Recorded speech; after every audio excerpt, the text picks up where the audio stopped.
बोलत हनुमान महाराज की जय।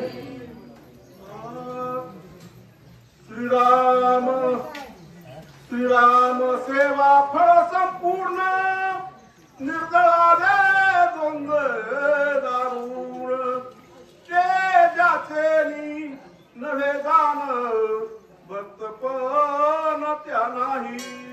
प्रभू रामचंद्र भगवान की जय। असं सर्व स्फूर्ती सज्जन लहान पुरावरवर्त माता भगिनी तरुणमंद वैवर्त ज्ञानवर्त गुणवर्त भूतकृतवर्त रती महारथी वाचे सुचेत आणि असणारे दादा वडेमामा आणि एक गाठवणारी मंडळी, कारण आता एक लय दुरून येते त्यांच्यामुळे त्यांचं बी कौतुक थोडं करावं लागतंय। आणि म्हणूनच असणारा असो कथेचा विषय फार गोड आहे, महत्वाचा आहे। आणि त्यावेळेस असणारा माता सीता निर्भय झालेली आहे, कसल्या प्रकारची घाबरत नाही। तुका म्हणे येते भजन प्रमाण काय थोरपण आसनाचं रानाचं थोरपण काय जाळायचं का। आणि तिचा एक असणारा सेवक पुढे चांगला असणारा जाळणारच आहे, याचं थोरपण नाहीच वाढा लागलंय।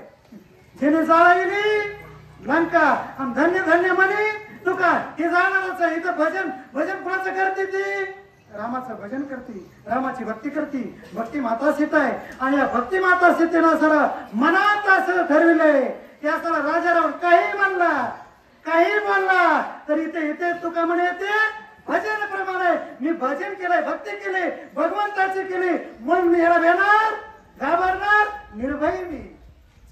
श्रीराम सीता श्रीराम निज शक्ती ते केवियाकडे रावणा हाती येणे बळे सीता सती आली एकांती निशंक। माता सीतेच्या मनामध्ये असणारा कोणताच खेद नाहीये, जिला असणारा सर्जन करता येतोय करता येतोय, जिला जन्म देता येतोय तिला असणारा नैनाड बी करता येतोय। त्याच्यामुळे असणारा राजा रावणाला कसलाही असणारा त्या ठिकाणी एक प्रकारचा मोठेपणा का नाही ते असणारे वस्तू काही असणारं दाखवलं तरी माता सीता असताना घाबरत निर्भय झाली, कसल्याच प्रकारचं मनामध्ये चिंता नाही, नको खेद करू कोणत्या गोष्टीचा। आणि पती लक्ष्मीचा हिचाच पती जाणतोय तिकडे काय होणार पुढे म्हणून तर लावली या बाबाला। आणि ह्याचं असणाऱ्या या भावाचं 10 तोंड का एकदा फोडून टाकण्याचं सामर्थ्य माऊलीमध्ये या म्हणून गेली पुढं राजा रावणा बरोबर। सीता ना कळे निज बळे